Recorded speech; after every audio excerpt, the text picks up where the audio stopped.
한국인 올케가 생기는 것은 죽어도 싫다며 남동생의 결혼을 반대하는 미국 여자가 있습니다. 그녀는 사람과 국가에는 다 정해진 급이 있고 비슷한 계급끼리 어울려야 탈이 나지 않는다는 오만한 믿음을 가지고 있었는데요. 그랬던 그녀가 대체 어떻게 된 것인지 한국에 온 뒤 한국의 매력에 풍덩 빠져버렸다고 합니다. 뿐만 아니라 그녀는 그동안 한국인 올케에게 거만하게 행동했던 것을 뼈저리게 후회하며 눈물로 사과했다고 하는데요. 과연 그녀에게 무슨 일이 생겼던 것일까요? 오늘 사연 시작합니다. 안녕하세요. 저는 미국 보스턴에 살고 있는 레이건 켈리라고 합니다. 저는 운 좋게도 미국의 상류층 백인 가정에서 태어났기에 자주 부모님과 함께 세계의 여러 나라를 여행했어요. 그런데 신기하게도 세계 어느 나라를 가든 영어가 통하고 미국의 지폐인 달러를 사용할 수 있고 제가 미국인이라는 것을 밝히면 모두 부러워하며 친절하게 대해주더라고요. 그런 성장 과정을 거치며 저는 우리나라 미국이 세계에서 제일 강하고 위대한 강대국이자 선진국이라고 확신하게 되었고 제가 그런 미국의 국민이라는 것이 더없이 자랑스러웠답니다. 동시에 언제부터인가 제 마음속에는 미국을 제외한 다른 나라들을 무시하는 마음이 생겨나기 시작했어요. 저와 같은 미국인이 아니면 가까이 지내고 싶은 생각조차 들지 않았죠. 저의 그런 생각은 제가 고등학교에 다닐 때 더 강해졌는데 그 이유는 제가 다니던 학교에 유학 온 외국인 친구들이 덜어 있었기 때문이었어요. 생각해보세요.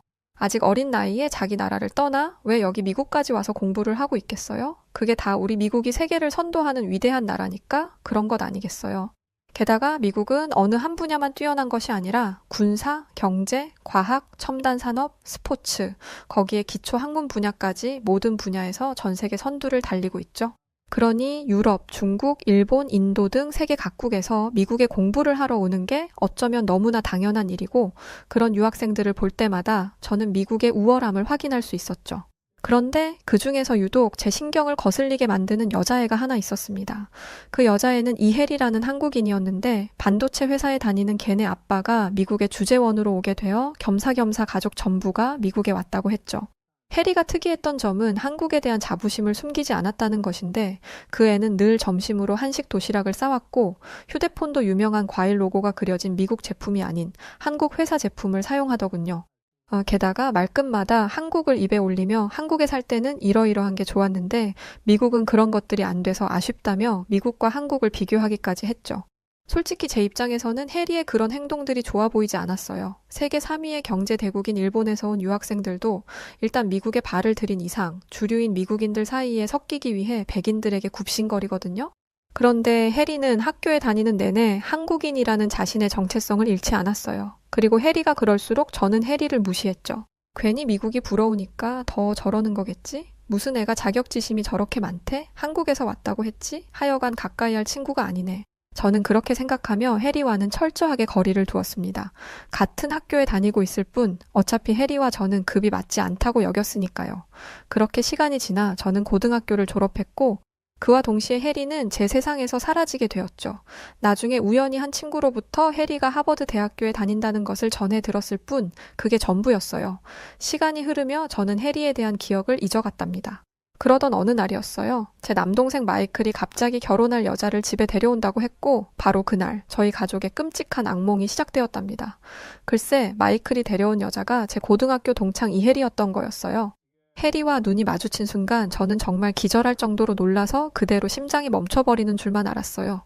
그런 제 마음도 모르고 마이클은 뭐가 그렇게 좋은지 해리의 손을 잡고 실실 웃고 있더군요. 정말이지 기가 막힐 노릇이었죠. 마이클은 어릴 때부터 똑똑하고 믿음직스러운 녀석이었고 저는 그런 마이클이 제 동생이라는 것이 정말 행복했어요. 어떨 때는 부모님보다 마이클을 더 믿고 의지했을 정도로 동생은 제게 각별한 존재였죠. 그런 동생이 어느새 훌륭하게 자라서 미국 최고의 명문대인 하버드에 합격하고 미국 사회의 당당한 일원이 되었을 때 저는 그 누구보다 기뻤어요. 그런데 알고 보니 마이클은 바보 멍청이 헛똑똑이에 불과했던 것이었어요. 세상에 그 많은 나라, 그 많은 여자들 중에서 하필 고른 것이 한국 여자라니요? 저는 제 올케가 한국 여자가 될 것이라고는 정말이지 태어나서 단 한 번도 생각해 본 적이 없었습니다. 물론 저도 배울 만큼 배운 사람이고 한국이 아시아에서는 그래도 어느 정도 사는 나라라는 것은 알고 있어요. 그래도 여전히 한국은 미국과 비교 대상조차 되지 않는 나라인 게 사실이잖아요. 심지어 예전에는 한국 사람들이 미군이 버린 음식을 주워다 먹는 일도 있었다고 하던데 그런 나라 출신과 제 동생이 짝이 된다는 것은 정말 하늘이 두 쪽이 나도 받아들일 수 있는 일이 아니었어요. 저는 이 현실이 도무지 믿어지지가 않았고 이런 대형 사고를 친 마이클도 이해되지 않았죠. 그리고 그건 저희 부모님도 마찬가지였는데 마이클은 오히려 자신의 결혼을 반대하는 저희를 이해하지 못하더군요. 다 이해해요. 해리를 무조건 좋아해달라는 건 아니에요. 해리가 마음에 들지 않으실 수도 있죠. 하지만 해리를 환영하지 않는 이유가 해리의 성격이나 가치관, 학력이나 건강 같은 것이 아니라 단지 해리가 한국인이기 때문이라면 저는 납득할 수 없어요. 마이클이 그렇게 나오자 제 부모님은 왜 한국인 며느리가 꺼려지는지 구체적인 이유를 말씀해주기 시작하셨어요. 부모님은 예전부터 아메리칸 드림을 꿈꾸며 미국에 오는 한국인들을 많이 봐왔는데 그들은 하나같이 돈의 혈안이 된 모습이었다고 하셨어요. 그러면서 요즘도 보면 한국인들은 물질적인 가치를 그 무엇보다 중요하게 여기는 것 같던데 그런 환경에서 태어나고 자란 사람과 결혼해서 살다 보면 삶의 여유가 없어질 거라며 걱정하셨죠. 마이클은 가만히 부모님의 말씀을 듣고 있었고 이때가 기회라고 여긴 저는 결혼에 대한 제 가치관을 들어 동생을 설득해보기로 했어요. 마이클, 결혼은 평생을 함께 살아갈 배우자를 고르는 일이잖아. 그러려면 무엇보다 서로 비슷한 급의 사람을 만나는 게 중요하지 않겠니? 비슷한 환경에서 자란 사람들이 결국 비슷한 생각과 가치관을 갖게 되는 거니까 너랑 나는 세상에서 제일 좋은 1급 국가에 태어났어. 그러면 같은 1급 국가에서 배우자를 고르거나 적어도 2급 국가 출신을 만나야지 왜 한국 같은 3급 국가 출신과 엮이려고 하는 거니? 그러면서 저는 미국인과 한국인은 어울리지 않는다고 쐐기를 박았어요. 그런데도 마이클은 고집을 부리며 해리와 헤어지지 않더군요. 심지어 가족들과 의절하는 한이 있더라도 해리와 꼭 결혼하겠다는 엄포를 놓기까지 했죠. 결국 백기를 든 것은 저와 부모님이었고 얼마 후 마이클은 해리와 결혼식을 하게 되었습니다. 마이클은 해리와 미국에서 결혼식을 치르기로 했고 신혼여행 겸 해리의 친지들에게 인사를 하러 한국에 한 달 정도 머무르기로 했어요. 그런데 해리가 저희 가족에게 뜻밖의 제안을 하더군요. 그건 바로 이번에 함께 한국에 가보자는 것이었죠. 저희 가족은 처음에 해리의 제안을 거절했어요. 신혼여행에 눈치 없이 끼고 싶지도 않았고 굳이 한국 같은 3급 국가에 가고 싶지도 않았으니까요. 하지만 마이클과 해리의 설득은 계속되었고 얼마 못 가 결국 온 가족이 한국에 가기로 했죠. 겉으로는 화목한 가족 여행이었지만 속으로 저는 이런 생각도 했어요. 대체 왜 마이클이 이런 미찌는 결혼을 선택한 것인지 한국에 가서 내 두 눈으로 똑똑히 확인해 볼 거야. 만약에 하나라도 거슬리는 게 보이면 바로 꼬투리를 잡아버려야지. 그런 생각이 들자 한국에 가는 날이 기다려지기까지 하더군요. 그런데 가족끼리 여행 계획을 세우다 보니 한국에 바로 가지 말고 유럽에 들렀다가 가자는 의견이 나왔고 그렇게 저희는 이탈리아행 비행기에 몸을 실었답니다. 비행기 안에서 해리는 이탈리아에 처음 가보는 것이라며 설레는 마음을 감추지 못하더군요. 저는 속으로 그런 해리를 비웃었어요. 저는 이미 부모님과 함께 유럽을 몇 번이나 가보았는데 아직까지 한 번도 유럽을 경험해보지 못한 해리가 수준 떨어지고 촌스럽게 느껴졌거든요. 동시에 급 떨어지는 한국 여자를 만난 동생이 너무 불쌍했어요. 역시 사람은 끼리끼리 만나야 해. 아마 마이클은 얼마 못 가 이혼하게 될지도 모르겠다. 그렇게 생각하며 저는 속으로 혀를 찼죠. 나중에 동생이 자신의 어리석은 선택을 깨닫고 후회하는 순간이 오면 그러게 누나 말을 좀 잘 듣지 그랬니 하고 한껏 비웃어줘야겠다는 결심도 했고요. 그런 못된 생각을 하다 보니 어느새 비행기에서 내릴 시간이 되었고 별 생각 없이 내릴 준비를 하던 저는 잠시 후 평생 잊지 못할 충격적인 경험을 하게 되었답니다. 이탈리아 공항에서 입국 수속을 받으려고 할 때였어요. 때마침 휴가철이라 그런지 엄청 많은 사람들이 입국 심사 대기줄에 서 있었고 저희 가족은 줄에 제일 뒤로 가서 섰죠. 이곳을 빠져나가려면 대충 봐도 1시간은 넘게 걸릴 것 같아서 저는 절로 한숨이 나왔어요. 방금 긴 비행을 마친 터라 너무 피곤했거든요. 그때 예상치 못한 일이 벌어졌습니다. 이탈리아 공항의 직원이 저희에게 다가오더니 해리에게 혹시 한국인이냐고 묻는 게 아니겠어요? 그러더니 해리를 데리고 어딘가로 가기 시작했어요. 그 직원은 아무래도 해리의 몸수색을 하려는 것 같았죠. 그동안 해외여행을 수없이 많이 다녔지만 저희 가족에게 이런 일이 벌어진 것은 처음이라서 저는 너무 당황스러웠고 그때 제일 먼저 든 생각은 역시 해리는 열등한 한국인이니까 유럽 공항에서 저런 식으로 끌려가서 불시에 검문을 당하는구나. 해리 때문에 괜히 우리 가족까지 한데 묶여서 망신을 당하게 생겼네 였어요.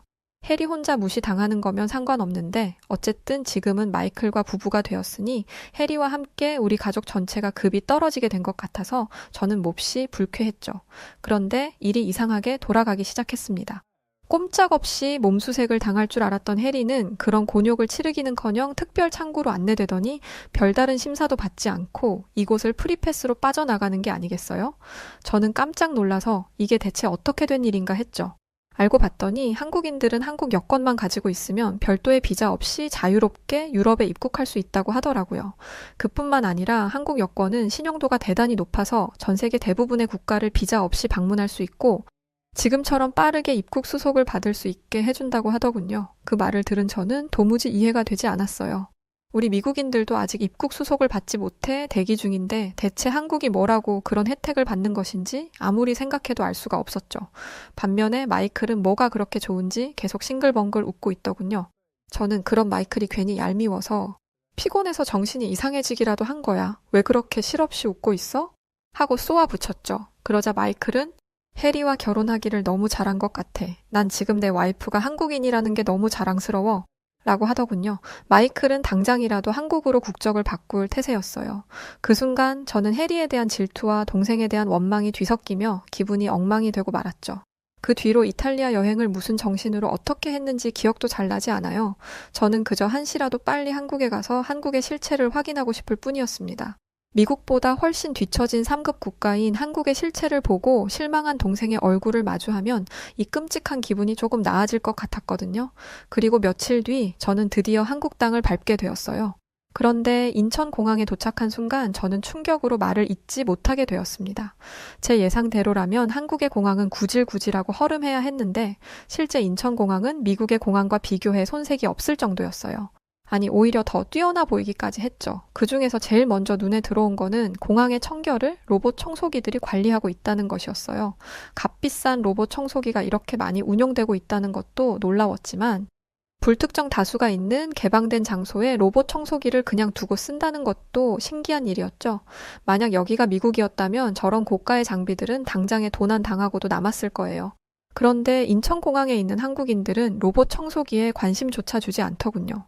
한국인들이 로봇 청소기에 초연한 태도를 가질 수 있는 것은 다른 사람의 물건에 함부로 손대지 않을 만큼 도덕적 기준이 높거나 아니면 로봇 청소기 따위가 탐나지 않을 만큼 경제적 수준이 높거나 이렇게 둘 중에 하나로 밖에 설명되지 않는데 둘 중 뭐가 됐든 놀라운 일이 아닐 수 없었습니다. 뭔가 시작부터 제 생각과 다르게 일이 돌아가자 저는 긴장이 되며 손에 땀이 났고 잠시 화장실에 들르기로 했어요. 그런데 한국은 화장실도 특별하더군요. 세면대에는 손을 가져다 대면 자동으로 거품 비누가 나오는 기계가 설치되어 있었는데 이것을 보는 순간 한국에 대한 이미지가 확 바뀌더군요. 사실 자동 시스템 비누 자체는 그리 대단한 기술은 아니지만 이것이 설치되어 있다는 것은 사람들이 공공시설을 더 위생적이고 효율적으로 사용할 수 있도록 국가가 신경 쓰고 있다는 것이기 때문에 그 자체가 복지라는 생각이 들었거든요. 미국의 공중 화장실을 생각해보면 위생과 거리가 먼 것은 물론 안전관리조차 잘 되지 않아서 범죄 현장으로 쓰이는 경우도 많아요. 그에 반해 청결한 공중 화장실을 당연하다는 듯 사용하는 한국인들을 보면서 저는 이루 말할 수 없는 부러움을 느껴야 했습니다. 그렇게 씁쓸한 기분을 느끼며 저는 공항을 빠져나왔죠. 해리는 여기서 공항버스를 타면 예약해둔 호텔로 한 번에 갈 수 있다며 버스를 타자고 제안했어요. 부모님은 버스를 타고 가면 창밖으로 서울 시내도 구경해볼 수 있을 테니 좋다고 하셨고 그렇게 저희는 공항버스에 올라타게 되었죠. 한국 버스에 대한 첫인상은 미국 버스와 비슷한 애였어요. 그런데 잠시 후 저는 놀라운 광경을 목격하게 되었답니다.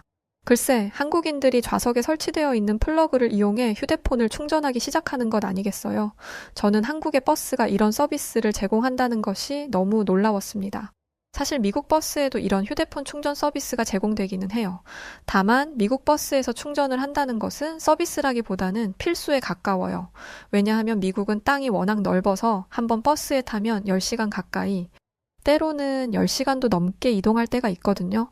때문에 미국 버스에 휴대폰 충전 기능을 탑재하는 것은 선택이 아닌 필수라고 할 수 있죠.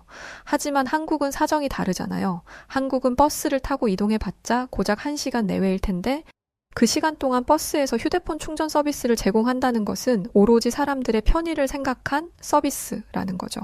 필요해서 제공하는 것과 필요하지 않은데도 편리하니까 제공하는 것은 기술적인 면에서도 삶의 윤택한 면에서도 전혀 다른 문제라서 저는 한국을 새삼 다르게 보게 되었답니다. 그러자 이번에는 고도로 발달된 한국 도시의 건물들이 눈에 들어오더군요. 사실 저는 서울의 풍경을 보고 제가 감탄하게 될 거라고는 전혀 생각하지 못했어요.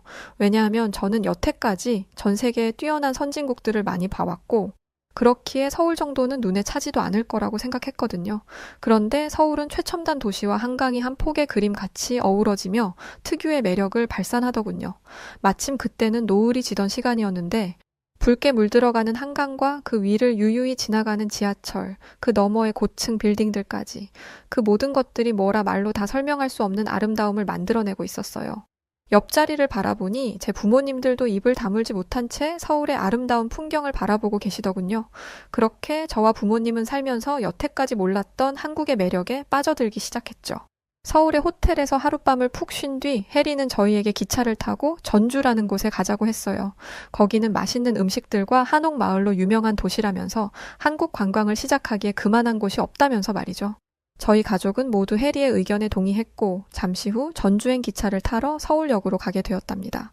호텔에서 서울역으로 이동하면서 저는 많은 한국인들을 마주쳤는데 그 중에서도 한국의 노인들이 굉장히 인상적이었어요. 한국의 노인들은 모두 손에 최신 스마트폰을 들고 다니며 굉장히 능숙하게 그것을 사용하고 있었는데 제 눈에는 그 광경이 무척이나 신기해 보였답니다. 왜냐하면 미국 노인들의 생활은 저렇게 스마트하지 않거든요. 특히 미국의 남부 지역에 사는 노인들은 첨단 기기를 거의 사용할 줄 모른다고 봐도 될 정도예요. 게다가 한국에는 이미 대부분의 가게에 키오스크로 주문을 하는 시스템이 도입되어 있는데 한국의 노인들은 이런 환경에 상당히 익숙한 것처럼 보이더군요.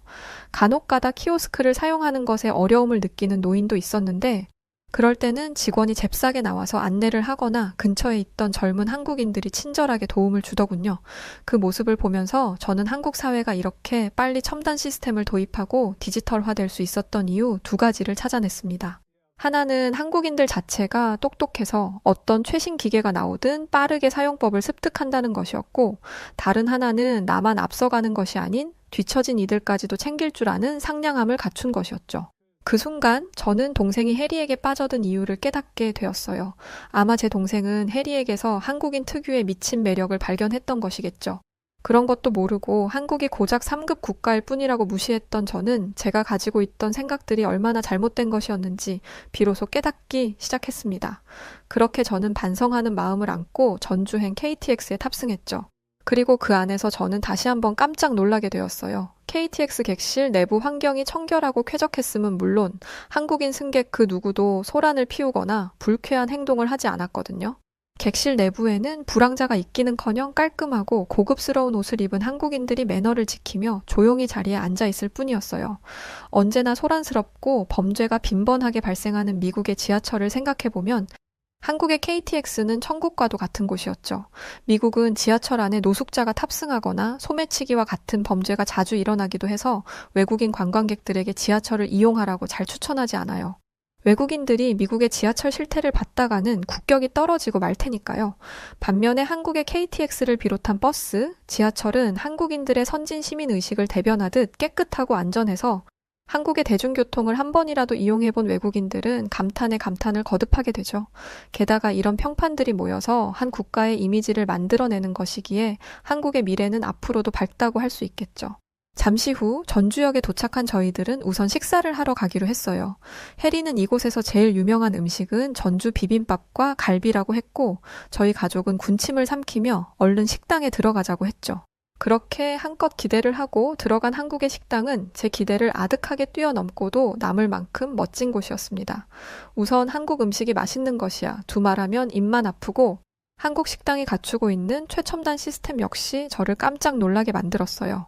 먼저 한국 식당은 테이블마다 작은 태블릿 PC를 설치해두고 그것을 이용해 손님이 앉은 자리에서 주문부터 결제까지 모든 것을 할 수 있도록 해두었더군요.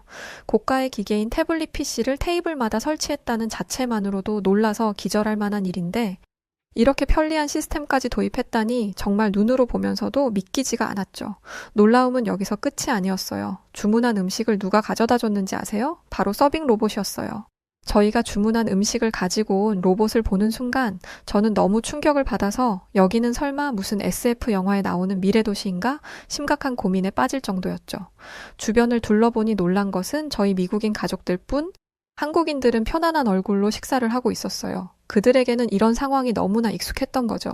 만약 한국인들이 아직도 현금으로 결제를 하고 키오스크 같은 것은 있지도 않고 주문은 팁을 받는 웨이터에게 해야 하는 미국 식당을 가면 어떤 생각을 하게 될까요? 아마 엄청나게 촌스럽다고 생각하겠죠? 그런 생각이 들자 저는 괜히 부끄럽고 여태까지 미국이 세계 최고라며 자신 있게 떠들던 제가 너무 한심하게 느껴졌어요. 그렇게 식사를 마치고 이제 한옥 마을 구경을 하려 했는데 엉망인 기분으로 식사를 한 탓인지 갑자기 배가 아파오기 시작했습니다. 식은땀이 나고 창자가 꼬이는 느낌이 드는 게 아무래도 단단히 탈이 난 것 같았죠. 해리는 점점 창백해지는 제 얼굴을 보더니 당장 병원에 가자고 하더군요. 저는 말도 안 되는 소리 하지 말라며 그냥 근처 약국에서 소화제나 사다 달라고 했어요. 왜냐하면 미국에서는 지금 아프다고 해서 당장 병원에 갈 수 없거든요. 병원에 가려면 적어도 2주 전에 미리 예약을 해야 하고 아무리 아파도 그 예약된 날짜에만 진료를 받을 수 있어요. 그런 의료 시스템 아래에서 평생을 살아온 저에게 당장 병원에 가자니 당연히 믿지 않았죠. 그런데 해리는 자기를 믿으라며 빨리 병원에 가자고 자꾸만 재촉했어요. 결국 저는 긴가민가 하며 해리를 따라 나설 수밖에 없었죠. 그리고 잠시 후 기적이 일어났습니다. 해리가 대체 무슨 마법을 부린 것인지 저는 30분 만에 빠르게 의사의 진료를 받을 수 있었죠. 처방전을 받고 약 조제까지 걸린 시간을 다 합해봐야 1시간도 걸리지 않았습니다. 저는 대체 이런 일이 어떻게 가능한 것인지, 혹시 저 의사에게 빨리 진료해달라고 뇌물이라도 준 것인지 해리에게 물었어요. 그러자 해리는 절대 아니라며 그냥 한국의 의료 시스템은 원래 이렇게 신속하고 편리하게 이용할 수 있다고 하더군요. 그러면서 한국인들은 감기만 걸려도 병원에 가서 얼른 치료를 받고 빠르게 일상에 복귀하는 것이 너무 당연한 일인데 미국은 병원에 가는 것이 너무 힘들고 불편했다고 털어놓더군요. 예전에 미국과 한국을 비교하는 해리를 보면 감히 주제도 모르고 비교질을 한다며 해리를 무시했었는데 정말 주제를 몰랐던 것은 저였어요. 지금 저에게 너 한국에서 살래? 아니면 미국에서 살래? 라고 누군가 묻는다면 저 역시 한국이라고 대답할 것 같거든요. 그 순간 저는 눈물을 흘리며 예전에 너와 한국을 무시해서 미안했다고 진심을 담아 해리에게 사과했습니다. 그러자 해리는 제 손을 꼭 잡아주며 이제 우리는 가족이니까 그런 말 하지 마라고 오히려 저를 위로해 주더군요. 역시나 대인배의 면모가 있는 한국인답게 해리는 저를 통 크게 용서해 주었고 그렇게 저희는 진짜 가족이 되어가기 시작했죠. 다음 날 아침 저는 해리와 화해한 기념으로 단둘이 한옥마을을 구경하기로 했어요. 어제 의사 선생님이 처방해 주신 약이 효과가 있었는지 컨디션도 많이 좋아졌고 아름다운 한옥도 마음에 들고 이래저래 기분이 좋았던 저는 거침없이 한옥 마을을 누비고 다녔습니다. 그런데 너무 지나치게 신이 났던 걸까요? 순간 제 구두에 이상한 느낌이 들어서 확인해 보니 구두 굽이 완전히 망가져 있었어요. 여기는 관광지 한복판이라서 당장 새 신발을 살 수도 없었고 무엇보다 이 구두는 제가 정말 아끼는 것이기 때문에 저는 이 상황이 너무 당황스럽고 속상했습니다. 그때 해리가 휴대폰으로 잠시 뭔가를 검색해 보더니 여기서 5분만 걸어가면 구두를 고칠 수 있다고 하는 게 아니겠어요? 쉽게 믿기 어려운 말이었지만 여태까지 한국은 저에게 놀라운 기적을 여러 번 보여줬으니 저는 이번에도 해리의 말을 믿어보기로 했죠. 그렇게 저는 해리의 부축을 받으며 걷기 시작했고 잠시 후 우리는 길 위에 놓인 작은 컨테이너 박스 같은 곳에 도착했어요. 해리는 여기가 바로 구두를 고쳐주는 곳이라고 하더군요. 저는 얘가 지금 장난을 치나 싶었는데 해리가 그 컨테이너 박스의 문을 연 순간 눈앞에 펼쳐진 상황에 저는 깜짝 놀라지 않을 수 없었습니다. 그 안에는 진짜로 어떤 아저씨가 연장을 들고 구두를 고치고 있었어요. 해리는 이런 상황이 익숙한 듯 아저씨에게 다가가 저의 구두 수선을 의뢰했죠. 그런데 그 아저씨의 입에서는 충격적인 말이 나오기 시작했어요. 지금 주문이 밀려서 아가씨 구두굽 수선하려면 시간이 조금 걸릴 거예요. 해리를 통해 그 말을 전달받은 저는 크게 실망했죠. 시간이 걸린다고 했으니 저는 아마 적어도 며칠은 걸리겠다고 예상했어요. 그런데 이어지는 아저씨의 말은 충격을 넘어 경악 그 자체였습니다. 글쎄 그 아저씨가 뭐라고 한 줄 아세요? 먼저 주문 들어온 것들 마무리하고 작업 들어가면 30분 정도 걸릴 것 같은데 괜찮아요? 저는 너무 놀라 벙찐 상태로 좋다고 했고 아저씨는 능숙하게 장인의 손길로 마저 작업을 이어가기 시작했어요. 멍하니 작업하는 아저씨를 바라보던 저는 해리에게 이런 작은 구두 수선 가게가 한국에 많이 있는지 물어보았죠. 그러자 해리는 한국에는 전국적으로 이런 가게들이 활성화되어 있어서 한국 사람들은 길을 가다가 구두 굽이 망가져도 쉽고 빠르고 저렴하게 수선할 수 있다고 하더군요. 게다가 더 놀라운 것은 이런 가게를 운영하는 아저씨들은 구두 굽만 고칠 수 있는 것이 아니라 열쇠를 만드는 기술도 가지고 있다고 했어요. 저는 이런 뛰어난 기술을 가진 장인들이 동네마다 포진되어 있고 한국인들은 그들이 제공하는 놀라운 서비스를 일상적으로 누리고 살아간다는 사실에 경악하지 않을 수 없었습니다. 미국에서는 웃돈을 얹어줘도 당장 해결할 수 없는 문제를 한국에서는 너무나 저렴한 비용으로 편리하고 빠르게 처리할 수 있다니. 이렇게 살기 편하고 좋은 나라가 세상에 또 있을까요? 저는 정말이지 모든 면에서 한국이 압도적인 선진국이라는 것을 인정하지 않을 수 없었죠. 그렇게 제가 커다란 깨달음을 얻는 사이 어느덧 30분이 지났고 제 발에는 멀끔하게 고쳐진 구두가 신겨져 있었어요. 한국인의 손길에 닿아 고쳐진 구두처럼 제 인생의 가치관 역시 한국을 만난 뒤 많은 변화를 겪게 되었는데요. 우선 저는 한국에 완전히 반해버렸어요. 어쩌면 제 동생에 이어 저까지도 한국인과 결혼할지도 모를 만큼, 그래서 한국에서 평생 살아가고 싶을 만큼 말이죠. 그리고 한국을 사랑하게 될수록 저는 제대로 잘 알지도 못하면서 한국을 무시했던 제 과거를 뼈저리게 후회하고 반성하고 있답니다. 혹시 예전에 저처럼 한국에 대해 잘못된 편견을 가지고 있는 분들이 있다면 저와 같은 실수를 하지 마시고 한국에 꼭 한번 방문해 볼 것을 추천드려요. 아마 한국에 도착한 지 30초 만에 한국에 대한 오해가 깨짐은 물론 한국과 사랑에 빠지게 될 것이라고 저는 확신한답니다. 그만큼 한국은 우수하고 매력적인 나라니까요. 실제로 눈으로 보거나 경험하지 않은 채 인터넷이나 미디어에 나오는 경제 순위, 지표 이런 것들로 그 나라를 평가해서는 안 된다는 생각도 갖게 되었답니다.